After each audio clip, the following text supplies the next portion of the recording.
नयन खुलेंगे। करो ध्यान साधना। आइए सुनते हैं आज की कहानी। आज की कहानी है बुद्धि परीक्षा। ये कहानी उन दिनों की है जब कलिंग देश पर राजा बुद्धिवर्धन का शासन था। राजा बुद्धिवर्धन अपनी प्रजा की सुख सुविधा के लिए अनेक प्रकार की योजनाएं अमल में लाते थे, लेकिन बड़ा राज्य होने के कारण राज्य के किसी न किसी क्षेत्र में अशांति और अराजकता बनी ही रहती थी। प्रतिदिन राजा से मिलने के लिए देश के विभिन्न क्षेत्रों से अनेक लोग राज दरबार में पहुंचते थे, किंतु हर किसी से मिलना, उनकी समस्याएं हल करना राजा के लिए संभव नहीं हो पाता था। इससे वे लोग राजा से असंतुष्ट हो जाते थे। वे ये बात भली भांति समझते थे कि अकेले राजा कितने लोगों की शिकायतें सुन सकता है। फिर भी राजा के दर्शन करने का अवसर न पाकर उन्हें दुख अवश्य होता। यह समस्या हल करने के लिए राजा ने एक उपाय सोचा। उपाय इस प्रकार था, किसी एक समर्थ, बुद्धिमान तथा चरित्रवान व्यक्ति का चुनाव करके उसको राज्य और प्रजा के बीच की श्रृंखला के रूप में नियुक्त किया जाए। उसका काम होगा जनता की शिकायतों और समस्याओं को ध्यानपूर्वक सुनकर उनको हल करने के उपाय तथा उन पर विभागों तथा शाखा कार्यालयों के अधिकारियों को मालूम करके उन कार्यक्रमों को अमल में लाने की विधि का निरीक्षण करना। उसका एक अन्य काम यह भी होगा कि अत्यंत मुख्य विषय के बारे में राजा से निवेदन करना। राजा बुद्धिवर्धन ने इस अधिकारी पद का नामकरण किया प्रजा प्रतिनिधि। अपने ये विचार राजा ने अपने मंत्री सोमदत्त के समक्ष रखे। सोमदत्त को प्रजा प्रतिनिधि की नियुक्ति का विचार बहुत अच्छा लगा। उसने राजा से कहा, महाराज, आपका विचार बहुत उत्तम है।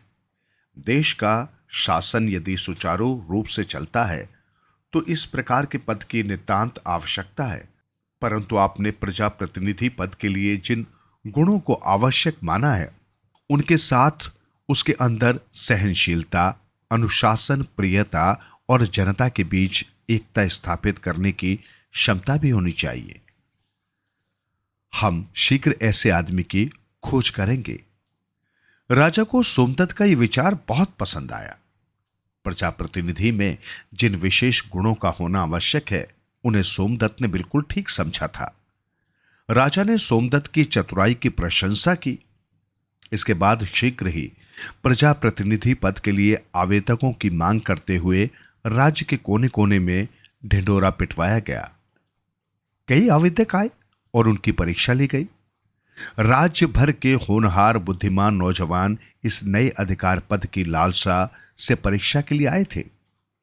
शुरू में सबसे एक से प्रश्न पूछे गए, फिर एक एक की अलग से परीक्षा ली गई। अंत में एक प्रतियोगिता का आयोजन किया गया। ऐन वक्त पर जो विषय दिया जाएगा उस पर बोलना होगा। उस परीक्षा में आखिर सुकुमार एवं गुणशील नाम के दो युवक राजा बुद्धिवर्धन और सोमदत्त को पसंद आए। पर अब जब इन दोनों में से केवल एक ही का चुनाव करने का प्रश्न उठा, तब राजा बुद्धिवर्धन ने सुकुमार का चयन किया और महामंत्री सोमदत्त ने गुणशील नामक युवक का।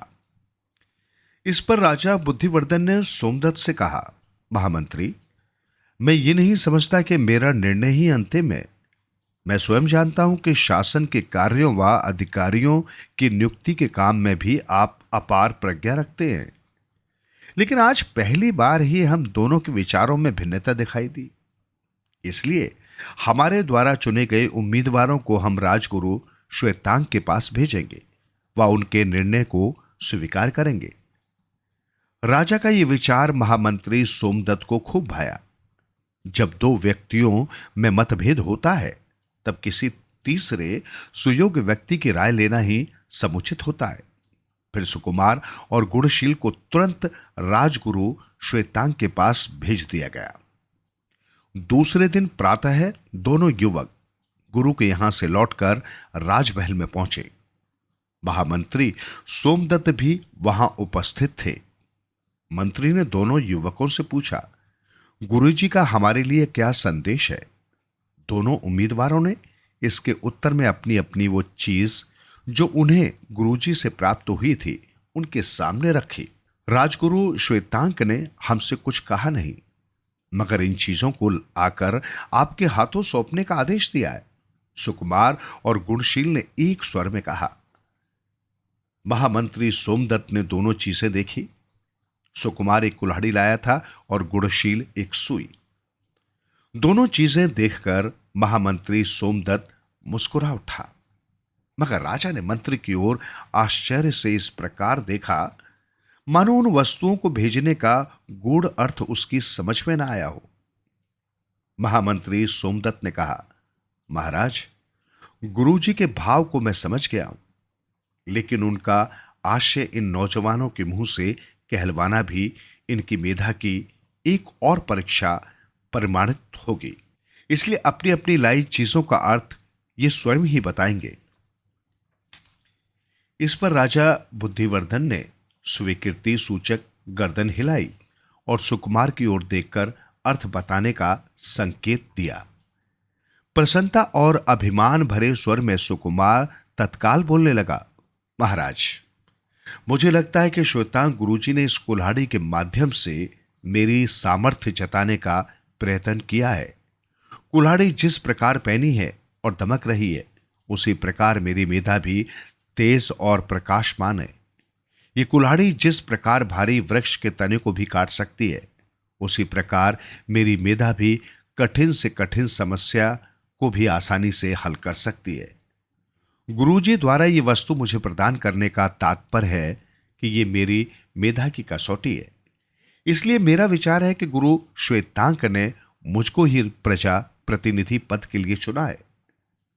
सुकुमार की व्याख्या सुनने पर राजा के चेहरे पर ऐसी प्रसन्नता खिल उठी मानो उसके कथन से वो पूर्ण रूप से संतुष्ट हो गए हों। इसके बाद गुणशील ने अत्यंत विनयपूर्वक अपना पक्ष उनके सम्मुख रखा। उसने कहा, देव कृपया आप ये न सोचिए कि मैं अपने साथी उम्मीदवार का अपमान कर रहा हूं। सुकुमार ने कुल्हाड़ी के बारे में जो कुछ भी कहा है वो सब सत्य ही है, लेकिन वो एक बात भूल गया है।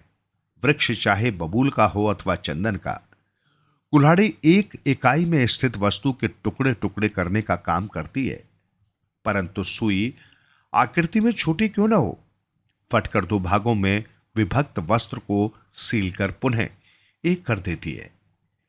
इसलिए कुल्हाड़ी जहां विनाश का प्रतीक है, वहीं सुई एकता का प्रतीक है।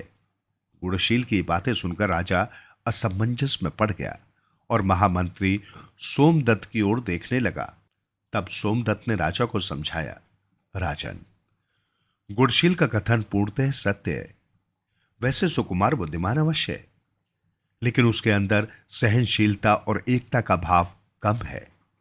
हमने प्रजा प्रतिनिधि के लिए जिन गुणों की आवश्यकता का अनुभव किया, उन्हीं को गुरु श्वेतांक ने भी मान्यता देकर गुणशील का चयन किया है। उनका चुनाव कितना सार्थक है वो इन दोनों के बयानों से आप समझ गए होंगे। आकृति में बड़ी व पैनी वस्तु को गुरु श्वेतांक से पाकर सुकुमार ने सोचा कि ये पद उसी को प्राप्त होगा, और उस विचार से उसके मन में अहंकार का भाव पैदा हो गया।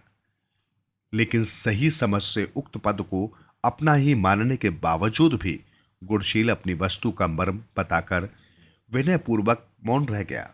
इसलिए प्रजा प्रतिनिधि के पद के लिए सभी दृष्टि से वही एक सुयोग्य व्यक्ति है।